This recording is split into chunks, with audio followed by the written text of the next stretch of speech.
Welcome to the channel and this bizarre question we have about this 63 Merc we've been working on here.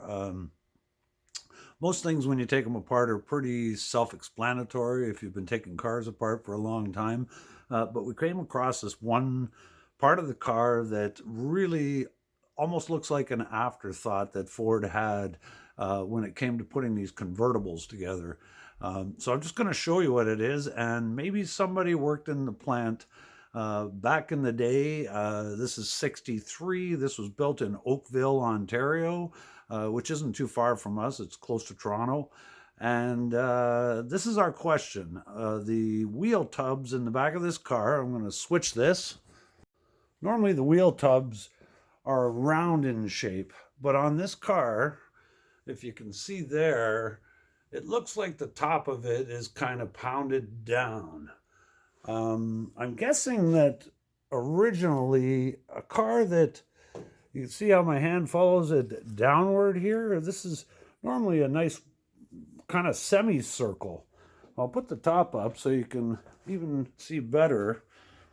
It just doesn't make sense to us. It almost looks like in the day they might have just pounded these down because they actually have paint on them.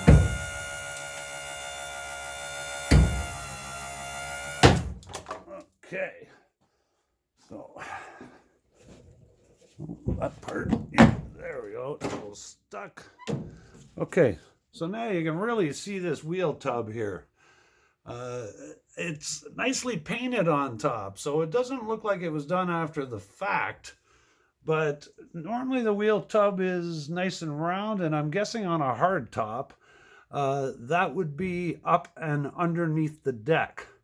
Even the pinch weld where the two halves come together has been pounded down, and I don't know if it'll show it. Yeah, you can see down there on the lower part that the seam is still straight up. And that is also the case as it goes down on the back. Again, I'm not sure if we'll be able to see it. Maybe if I go from the back side. It looks like they've been beaten down. Yeah, so you can see how the two seams where they go together are straight up, and then all of a sudden it's pounded down. But yet both sides are painted. So I guess the bottom question is, who did this job at Ford? Who is the guy who had the great job to beat the panel down or use some sort of a tool to squeeze them so that the top would fit in these cars? If you know the answer, please let us know in the description or in the comments, because we're just not sure. Thanks for watching.